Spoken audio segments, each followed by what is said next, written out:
Bonjour à tous et à toutes et bienvenue dans cette nouvelle vidéo de présentation d'une de nos coachs France qui nous a rejoint en septembre.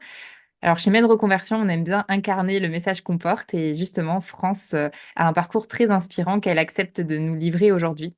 Donc France est médecin urgentiste de formation et actuellement elle jongle entre différentes casquettes qui lui permettent d'exprimer les différentes facettes de sa personnalité professionnelle.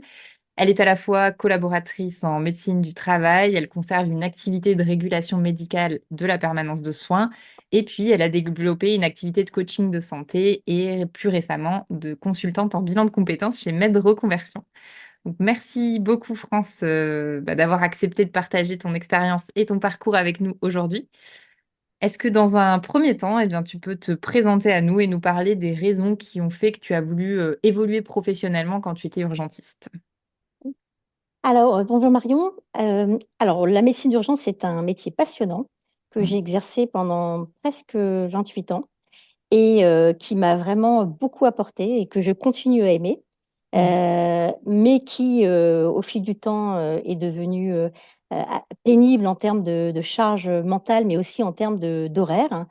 Et je dirais que la période Covid a un peu été le facteur précipitant Mhm. avec une charge de travail importante où j'étais à la fois et en SAMU, mais aussi en maison médicale non programmée et je voyais énormément de patients Covid.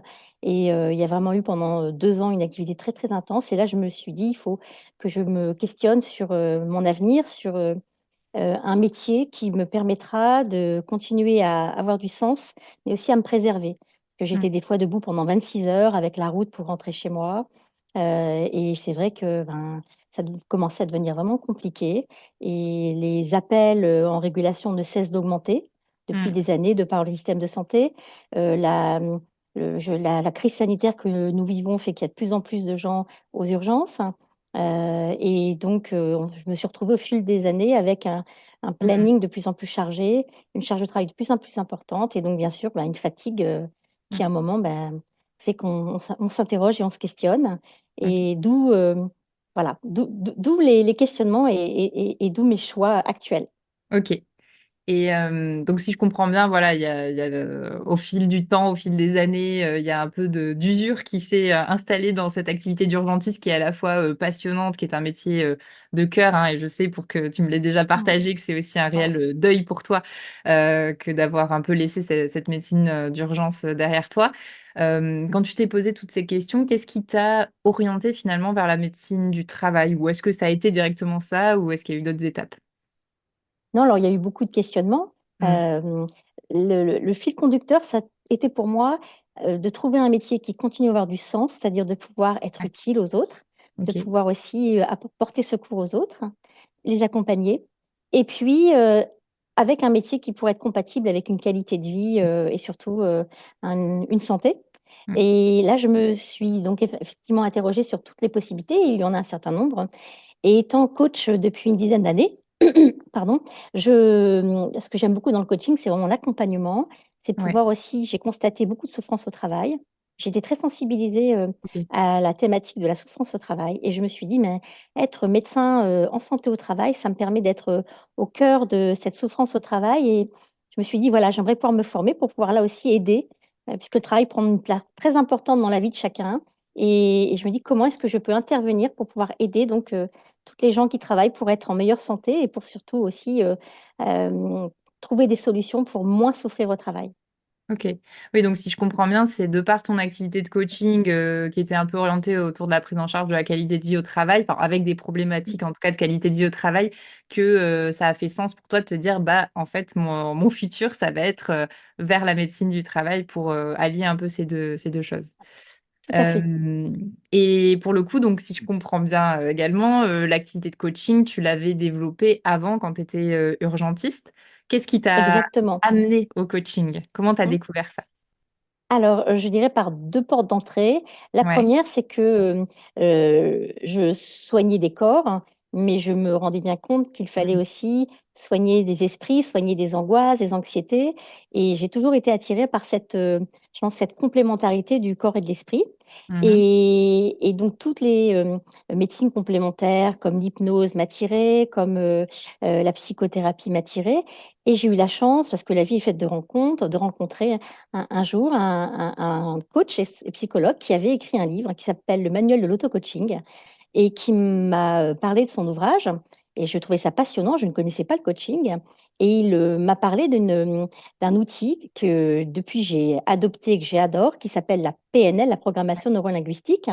Il m'a, conseillé un institut à Paris pour me former à la PNL. Je me suis formée à la PNL et mes professeurs de PNL étaient des coachs et là je me suis dit: «Mais» il me parlait du coaching, je trouvais ça passionnant et donc à partir de là, c'était le tremplin pour me former au coaching, devenir d'abord coach professionnel il y a à peu près une dizaine Ouais. d'années et j'ai découvert après le coaching de santé et la PNL appliquée à la santé, il y a maintenant, en 2020 et je me suis formée donc, en tant que coach de santé. Voilà un petit peu le parcours.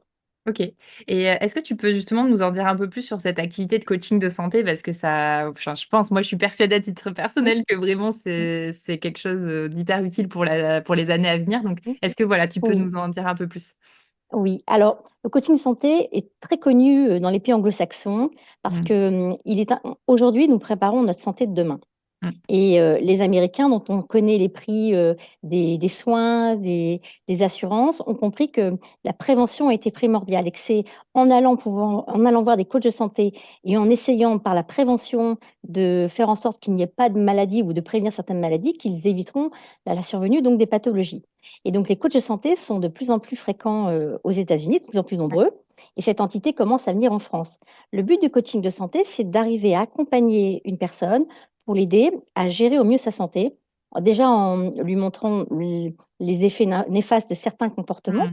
mais aussi en lui apprenant à s'auto-approprier de nouveaux comportements qui vont être bons pour lui ou elle, et aussi en donnant des recommandations et des trucs et astuces pour bien manger, bien dormir, bien bouger, pour justement et puis, mettre à distance tout ce qui pourrait être, moins bon pour la santé. OK. Et ça, c'est vraiment, une discipline que j'adore et qui, je pense et j'en suis sûre, va se développer de plus en plus en France, parce que je pense que les personnes ont de plus en plus besoin d'avoir des vrais conseils. On n'a jamais eu autant d'accès à l'information et pour Ouais. autant les informations qui viennent à nous, pour faire le tri, c'est pas évident, pour ce qu'elles viennent d'un vrai professionnel ou quelqu'un qui a avec Mmh. un impact scientifique prouvé, c'est pas toujours évident et donc le coach de santé a aussi cette légitimité-là. Mmh. Ouais. Ouais, carrément et puis ça fait hyper sens, en fait, d'être à la fois professionnel de santé et coach de santé parce que c'est des casquettes un peu complémentaires qui Oui, attaquent le problème par des axes différents. oui.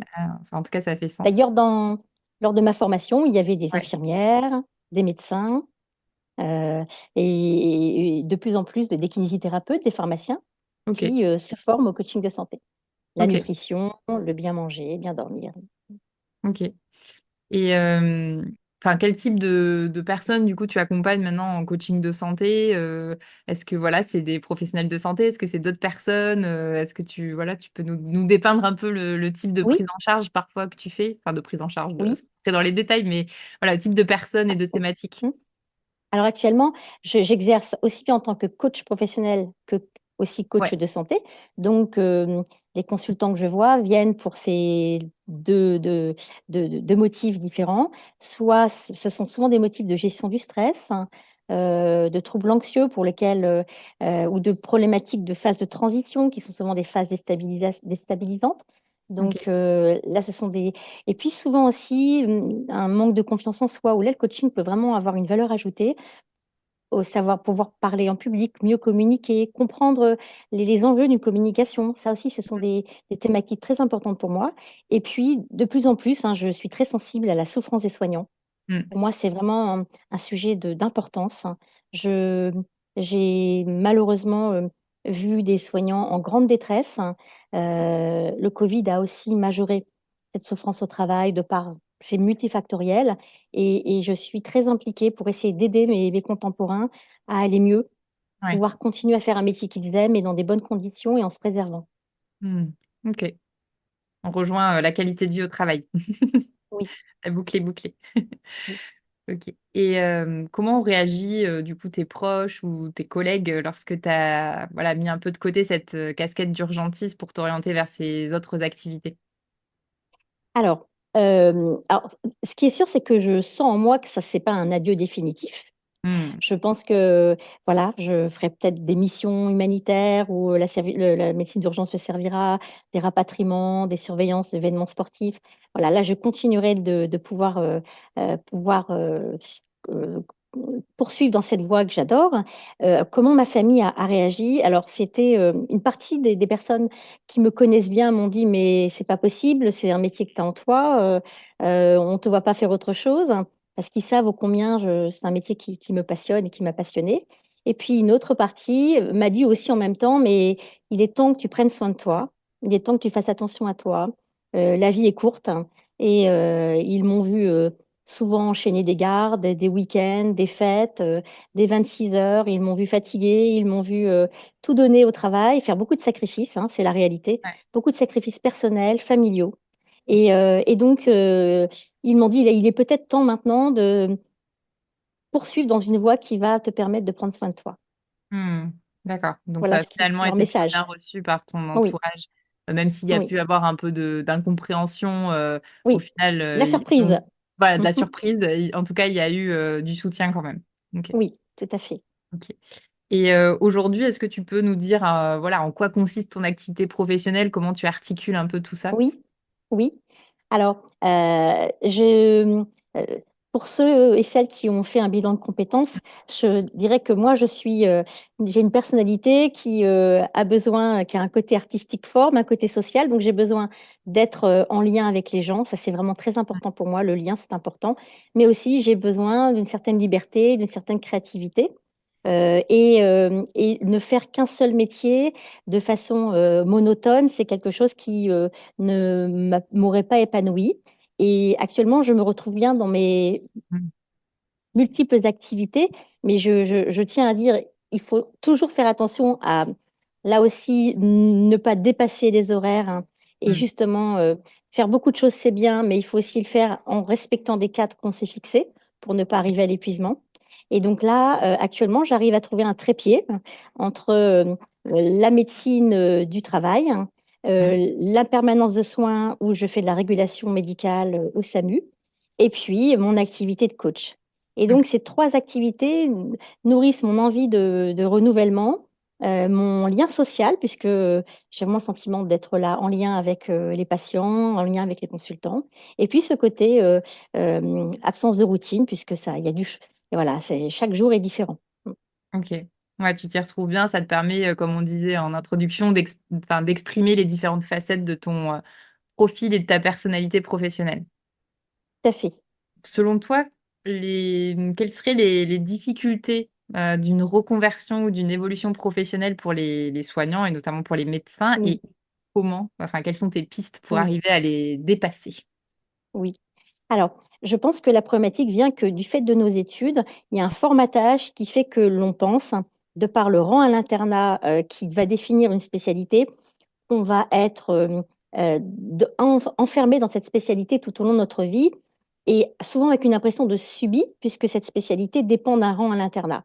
Et Ouais. ça, c'est toujours quelque chose que j'ai trouvé très injuste parce que j'ai vu des personnes passionnées par certaines spécialités et ne pouvant malheureusement pas l'exercer à cause de ce fameux classement aux ECN.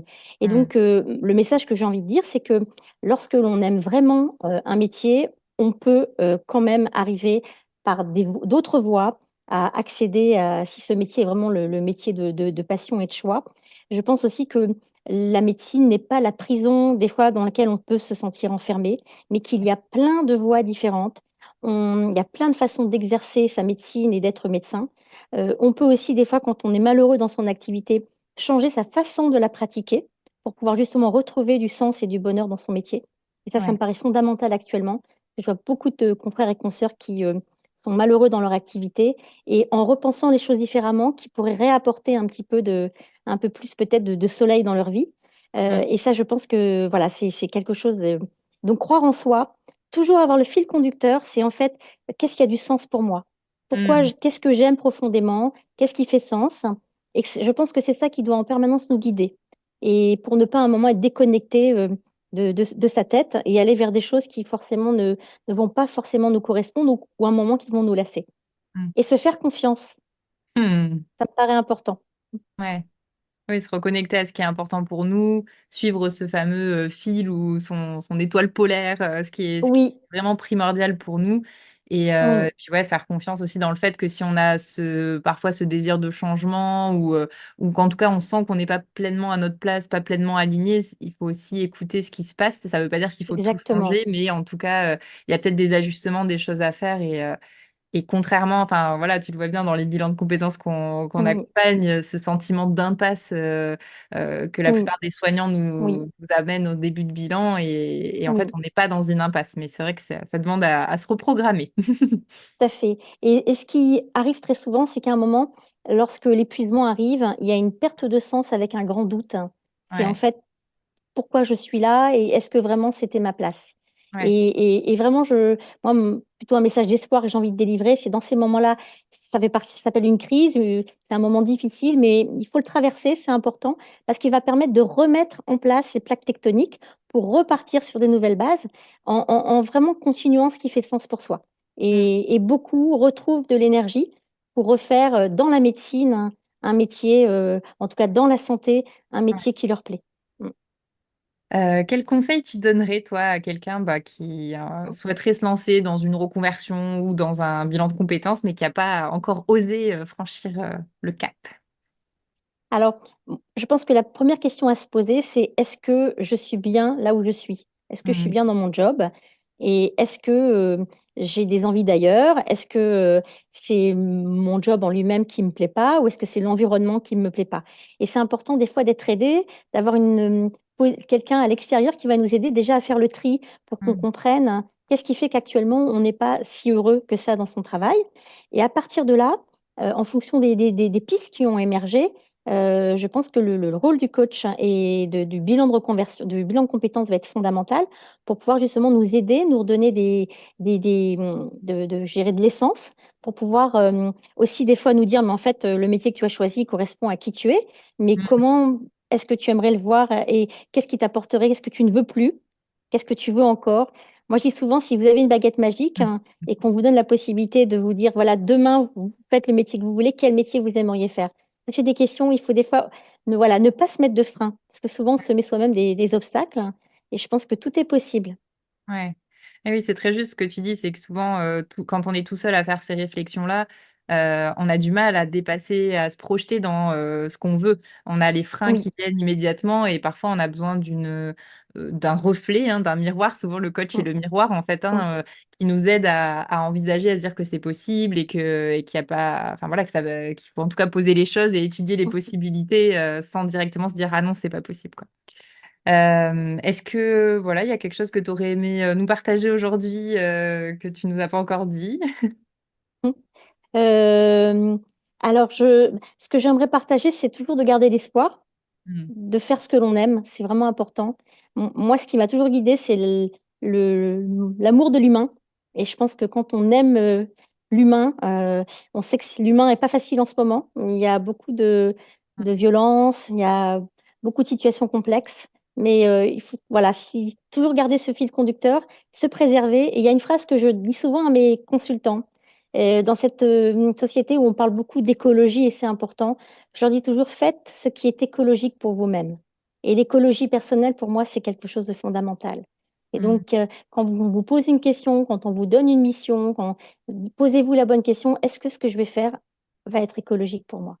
Merci France, pour ce partage. C'était vraiment, très intéressant d'avoir, ton parcours et ton retour.